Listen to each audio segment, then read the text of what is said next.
বাংলাদেশে এখন আমরা যারা সাধারণ জনগণ রয়েছি, তাদের বেঁচে থাকার একমাত্র অবলম্বন হলো আশা। অর্থাৎ দুনিয়াতে যদি আপনি বেঁচে থাকতে চান, আপনার হৃদয় ভরা আশা থাকতে হবে। আপনি যদি হতাশ হয়ে পড়েন, তাহলে আপনি ১ সেকেন্ডও এই সমাজে টিকতে পারবেন না। তো আল্লাহ রাব্বুল আলামিন যেন আপনাদের হৃদয়ে সবার হৃদয়ে আশার সঞ্চার করে দেন, এই দোয়া করছি।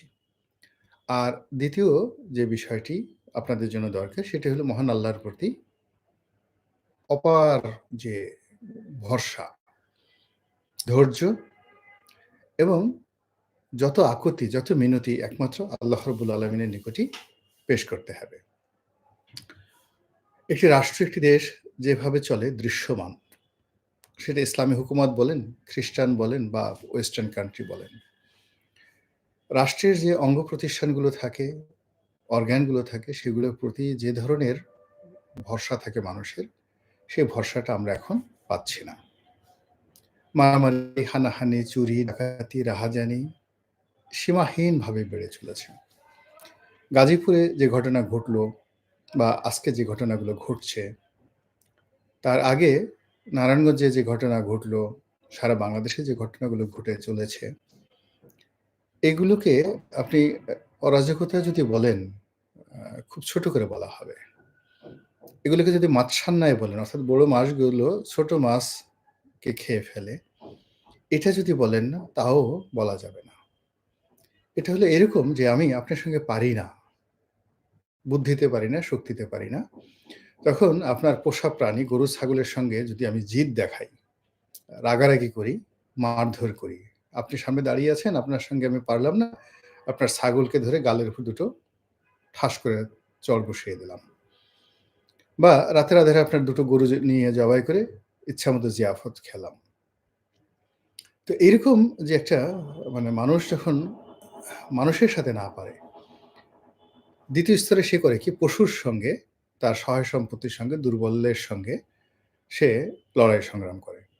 আর মানুষ যখন একেবারে সর্বনিম্ন পর্যায়ে পৌঁছে যায়, তখন মানুষ করে কি মাটির সঙ্গে লড়াই করে, ইট পাথরের সঙ্গে লড়াই করে, তারপর যাকে বলা হয় প্রাণহীন বস্তুর সঙ্গে লড়াই করে। এবং এখন আমাদের সমাজের একটা অংশ, এই যে যারা বাড়িঘর ভাঙছেন, তারপরে ইট বালু সিমেন্টের সঙ্গে মারামারি করছেন, তাদের মন এবং মস্তিষ্ক কোন পর্যায়ে চলে গিয়েছে, এটা হয়তো আগামী দিনে যারা সমাজের বিশ্লেষক, তারাই বলতে পারবেন। এখানে একটা বিষয় হলো যে সমাজের এই অরাজকতা অবশেষে আমাদের যে সরকার বাহাদুর, তো সেই সরকার বাহাদুরের নজরে এসেছে এবং তারা এই অরাজকতা বন্ধ করার জন্য তারা একটি যৌথ বাহিনীর অভিযান পরিচালনা করবেন। যৌথ বাহিনী মানে সেনাবাহিনী, পুলিশ, র‍্যাব, বিডিআর বা বিজিবি, তারপর অন্যান্য যারা আছে, যত বাহিনী, আনসার, চৌকিদার থেকে শুরু করে সবাই। তো এই যে যৌথ বাহিনী যৌথ অপারেশন পরিচালনা করবে, নাম দিয়েছে অপারেশন ডেভিল হান্ট। তো এখন অপারেশন ডেভিল হান্ট, এই ৩ টি শব্দ নিদারুণ। মানে এরকম যারা এই শব্দটা আবিষ্কার করেছেন, প্রথমত তাদেরকে ধন্যবাদ। এখানে শয়তান মানে যাদেরকে ধরা হবে, তারা আর মানুষের পর্যায়ে নেই, ইবলিসের পর্যায়ে চলে গেছে। এবং সরকারের পক্ষ থেকে বলা হচ্ছে যে এরা এই ইবলিসদেরকে হান্ট করতে হবে। এখানে হান্ট বলতে, শিকার বলতে যেটি বোঝায়, জীবন্ত ধরা, জীবন্ত যদি ধরা না যায় তাদেরকে আহত করা, গুলি করা, আর যদি সেটা না হয় তাদেরকে মেরে ফেলা। অর্থাৎ আপনি যখন শিকার করতে যান, সেটা বাঘ শিকার করতে যান, হরিণ শিকার করতে যান, ইঁদুর বা বিড়াল যাই শিকার করতে যান, সেখানে আপনার অবাধ স্বাধীনতা থাকে যা কিছু তাই করার। তো সেইভাবে অবাধ স্বাধীনতা নিয়ে যৌথ বাহিনী আজ রাত থেকে মাঠে নামবে অপারেশন ডেভিল হান্ট। তো এটা হলো অপারেশন মানে শিকারের কথা। ডেভিল মানে শয়তান। এখন আপনি শয়তান আখ্যা দিয়েছেন।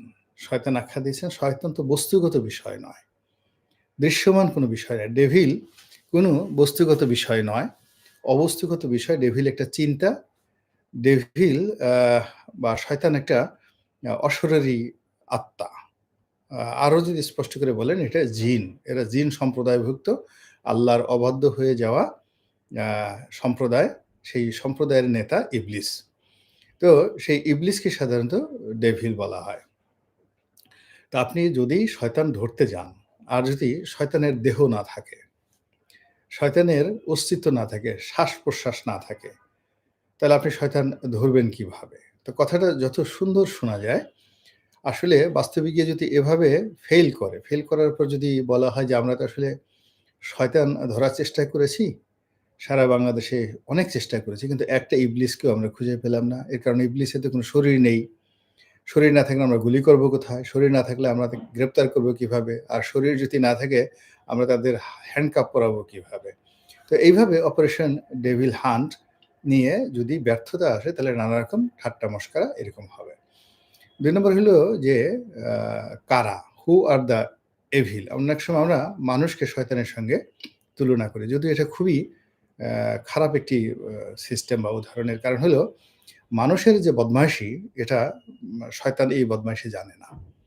এবং আমরা এই সমাজে বসে এরকম অনেক কিছু করি যেগুলো দেখে ইবলিস অবাক হয়ে যায় এবং একা, একা চিন্তা করে গালে হাত দিয়ে। মাঝে মধ্যে আত্মহত্যা করতে চায় যে এটা কেন হচ্ছে?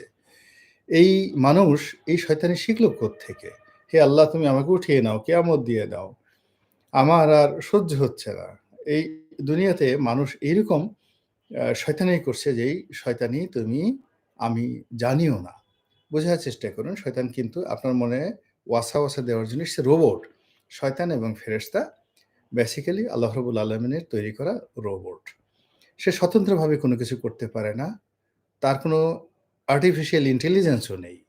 যতটুকু জ্ঞান, যতটুকু বুদ্ধি আল্লাহ রাব্বুল আলামিন তাদেরকে দিয়েছেন জিন এবং ফেরেশতাকে ওর বাইরে কিয়ামত পর্যন্ত তারা আর যেতে পারবে না। ফলে এ যুগে মানুষ যে সকল কুবুদ্ধি আবিষ্কার করেছে, মন্দ জিনিস আবিষ্কার করেছে, এই যে ব্যাংক লুট করা, তারপরে শেষে শেয়ার মার্কেট লুট করা, এই জিনিসগুলো শয়তান জানে না।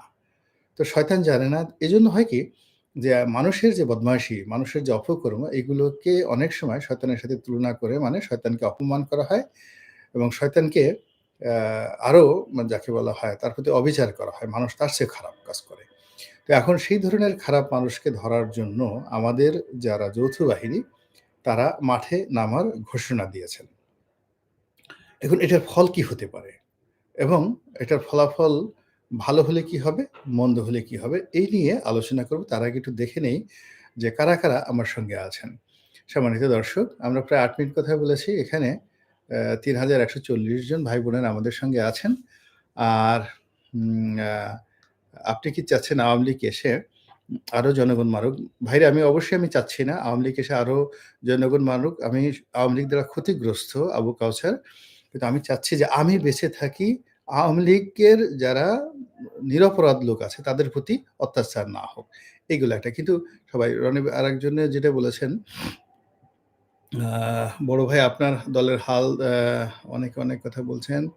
আ আমি শুধুমাত্র যেগুলো দেখছি যে কোন চম্বুক আ সেগুলো ২৫শে মার্চের সার্চ লাইটের মতো হবে ভাই একজনে বলছেন। ১৯৭১ সালের ২৫শে মার্চের সার্চ লাইটের মতো হবে। স্যার শিরোনামটা ফ্যাকাশে হয়েছে। তারপরে হলো আপনি কি চাচ্ছেন তারপরে ভাই এটা হচ্ছে স্বাধীনতার হাল। আচ্ছা বাজি আসল কথা বলেন। আচ্ছা শাহ আলম আসল কথা বলব। সাহস করে সত্য উঠিয়ে ধরেন না হয় ইতিহাস ক্ষমা করবে না। ভাইরে আমি এই যে যতটুকু মানুষ এই ক্ষুদ্র শহরে এক পাশে একা, একা বসে, বসে এই যতটুকু ইতিহাস চর্চা করছি, আ দোয়া করবেন। আমি চেষ্টা করছি ভাই, সবকিছু করছি। তারপরে একজন বলছেন দেলোয়ার ভূঁইয়া, "রনি ভাই আমি আপনাকে চিনি ২০০৯ সাল থেকে কিন্তু এখনো আপনাকে বুঝতে পারলাম না। আপনি কোন মতবাদের লোক, আপনি খারাপ না ভালো? হয়তো আমার জ্ঞানের সীমাবদ্ধ।" দেলোয়ার হোসেন ভাই, দেলোয়ার ভূঁইয়া। আপনি ২০০৯ সন থেকে আমাকে চিনেন, আ আ কিভাবে চিনেন? আপনি তো কাছাকাছি এসে আমাকে কখনো চিনেননি। আমি আসলে কোন দলের সেবাদাস নই। আ আগে যখন আওয়ামী লীগ করতাম, আওয়ামী লীগের সেবাদাস নই। এখন বিএনপি করি, বিএনপির সেবাদাস নই। ভালো যেটা ভালোকে ভালো বলি, মন্দকে মন্দ বলি। এবং সবসময় জনগণের পক্ষে, ন্যায়ের পক্ষে এবং এই কাজ করতে গিয়ে এমপি হওয়ার দরকার নাই, মন্ত্রী হওয়ার দরকার নাই, স্বার্থ দরকার নাই, ব্যবসা-বাণিজ্য কোনো কিছু করার দরকার নাই। সত্য কথা বলে যেতে চাই। এই যে আল্লাহ রাব্বুল আলামিন দুটো ঠোঁট দিয়েছেন, জিহ্বা দিয়েছেন, আমি এটা শুকরিয়া আদায় করতে চাই। আর সুন্দর একজন মানুষ হিসেবে আল্লাহ রাব্বুল আলামিন দুনিয়াতে পাঠিয়েছেন একজন মানুষ হিসেবে মরতে চাই, অমানুষ হিসেবে মরতে চাই না। আমরা ডেভিল হান্ট মানি না, এটি ডেভিড হান্ট এরিনের কাছে। তারপরে বাড়িতে হামলা করতে গেছে টোকাই গুলা প্রতিবাদ করে তারা উল্টো অপরাধী হয়ে গেল। তারপরে জয় বাংলা, তোমার জয় মা কোথায় তোমাদের? জয় মা কোথায়? আচ্ছা গেল। এটা খুব ভালো একজন কথা বললেন মোহাম্মদ মিজান। তারপরে আমি সবাইকে আহ্বান জানাচ্ছি, যারা ভিন্ন মত পোষণ করেন, তারা মন্তব্য করেন। তাহলে আমার জন্য কথা বলতে সুবিধা হয়। এখানে যারা আছে উম আ নিজের ঢোল বাজানো বন্ধ করেন। আমরা আপনার অতীত জানি। ৭১ এবং আমরা। আপনি আমার অতীত কিছুই জানেন না, ৭১ এবং আমরা। অতীত যদি জানেন তাহলে এই কথা বলতেন না। আপনি যদি অতীত জানতে চান, আমার অফিসে একদিন আসেন। আমার আশেপাশের যারা লোকজন আছে তাদেরকে জিজ্ঞাসা করেন আমার পরিবার, গ্রাম, আমার লেখাপড়া। আপনি আমার সম্পর্কে কিছুই জানেন না। না জেনে যে কথাগুলো বলছেন, সেগুলো আপনি আপনার নিজের প্রতি জুলুম করছেন। ভীষণ রকম জুলুম করছেন। আমি এই শহরে এই যে অফিসে বসে অফিস করছি যেটা দেখেন, এটা ১৯৯৭ সন থেকে এটা আমার নিজের অফিস। 1997 আপনার বয়স কত? আমি ব্যবসা করি ৯১ সন থেকে, 1991 থেকে ব্যবসা করি। আমি চাকরি করি ১৯৮৬ সন থেকে, 1986 থেকে। প্রায় ৪১ বছর হয়ে গেল। আপনি আমার কি জানেন বলেন? এই চাকরি, লেখাপড়া যে বিশাল জীবনে দেশে, দেশের বাইরে আমি কত মানুষের সাথে কাজ করেছি। আপনি তাদের কয়জনকে চিনেন বলেন? এই যে ৭১ এবং আমরা নিজেরা। তো যাই হোক সমন্বয়কদের বিরুদ্ধে আর যারা আছে ধানমন্ডি শহরে সারা দেশব্যাপী বাড়িঘর হামলা, দ্রুত অগ্নিসংযোগ করল ছাত্র জনতা। আমরা গাজীপুরের ছাত্র জনতা। যাক এইভাবে আ আরো অনেক মন্তব্য। এখন আসল প্রসঙ্গে আসি। আপনাদের মনে আছে যে আ এই ধরনের যে অপারেশন গুলো হয়, আ যৌথ বাহিনীর যে অপারেশন গুলো হয়, এগুলো শেষ পর্যন্ত কোনো